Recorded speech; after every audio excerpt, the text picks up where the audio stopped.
pair of cleats in the league. But Brandon, the best performance this weekend was blank.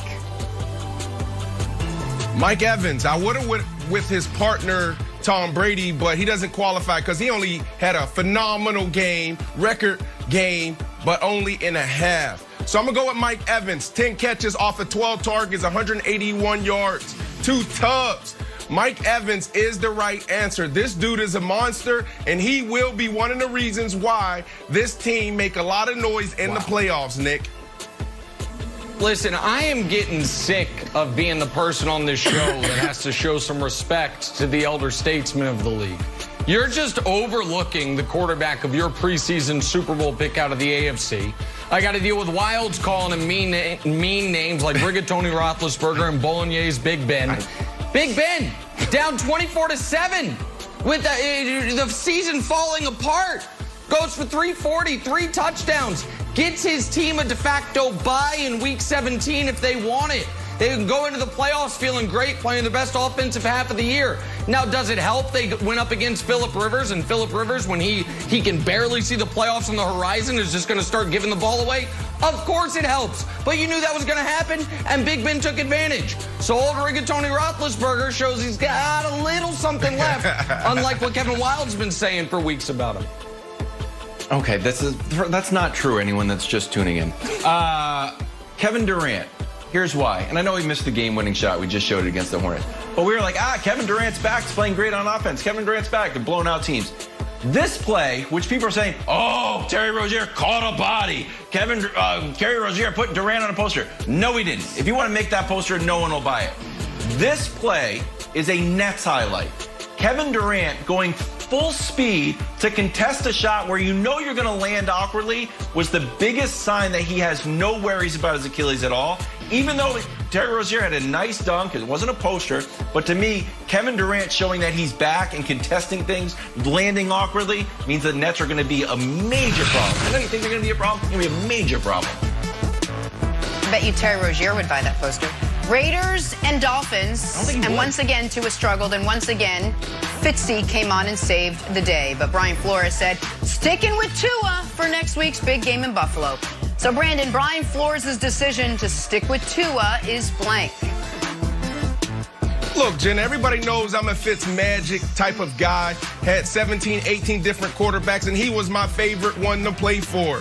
So look, when you look at this setup, you know, I'm one that's like, man, what is he doing? He needs to just make the decision and ride with Fitzmagic. But then I thought more about it, and I said, you know what? This is actually groundbreaking.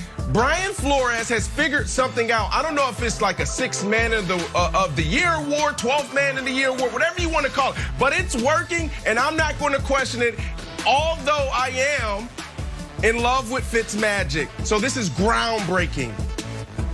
This is a balancing act because Brian Flores is trying to balance the long-term best scenario for the Dolphins, which is Tua turning into a franchise quarterback, and the short-term, which is making the postseason this year. So you don't want to kneecap Tua's confidence long-term, but you also want to give your team a chance, the best chance to make the postseason. So right now he has to balance both of them. And Wilds, I think we got to say, he's doing a pretty damn good job with it. And I think with respect to Brandon's favorite quarterback ever, Ryan Fitzpatrick, I think we're crazy if we act like, well, if you insert Fitzpatrick, there's no chance he throws the game away. Like, that's always on the board. And so I think Brian Flores is doing a balancing act, and I think it's a good one by him so far. Yeah, well, maybe it's working because they're losing because Tua's in there, so Fitzmagic can come in and save the day. Like, I used to cut hockey highlights so I used to edit a little bit, for Madison Square Garden. I cut hockey highlights. You know what the best goalie saves were? When the goalie was totally out of position. So he'd be way out of position, then like dive across and make a, I was like, oh! And I started like, oh, you're just constantly out of position, so you're getting a chance to make a great save. So just, I know we want to say that Flores is doing the right thing, but I think if we all took some truth serum, we're like, start Fitzmagic, you won't be in these situations. Something to consider. On to Kansas City now. Chiefs didn't look great yesterday, but the record doesn't care. They got the W, narrowly beating the Atlanta Falcons, who missed a kick as time expired that would have sent the game to overtime. Brandon, the Chiefs just squeaking by the Falcons was blank. Anticipate it, Jenna. Look, I picked the Falcons to cover the spread against the Chiefs.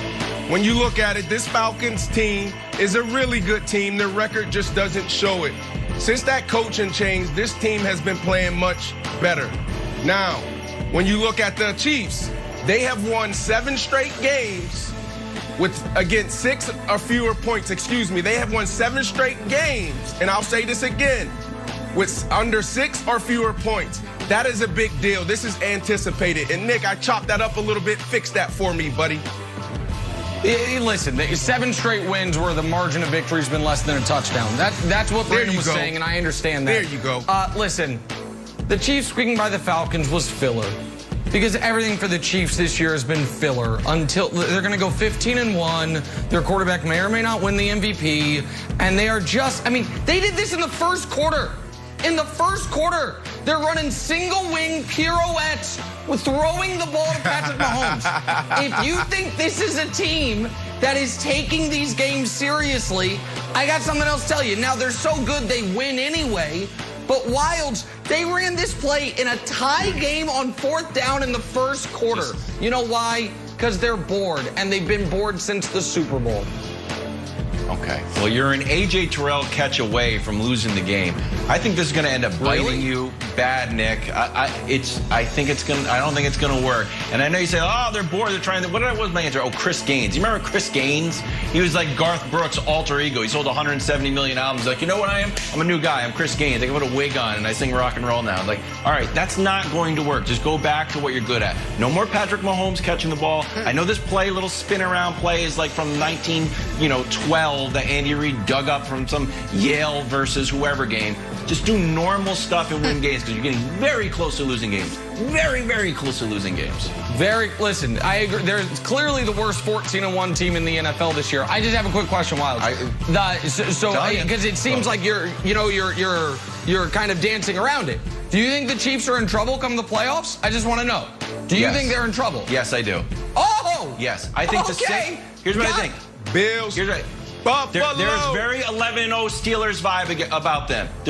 We can go and take the tapes of what we were talking about the Steelers. Like, I know they're 11-0, but they won this one kind of funny, and they won this one kind of funny, and this one was weird, and this was a missed field goal. Okay. Just saying. But someone's got to say it. I got to be the only truth teller on the show. I think their last 7 games were awfully close. Let's shift back to the NBA. Jenna. The Clippers got wiped off the floor by the Mavericks on Sunday. No Kawhi in this one. It was UGLY. You ain't got no alibi. I remember that one. Trailed by 50 at the half. PG said after the game, it was no big deal. It was no big deal. It wouldn't be in our show, Paul. I'm just saying.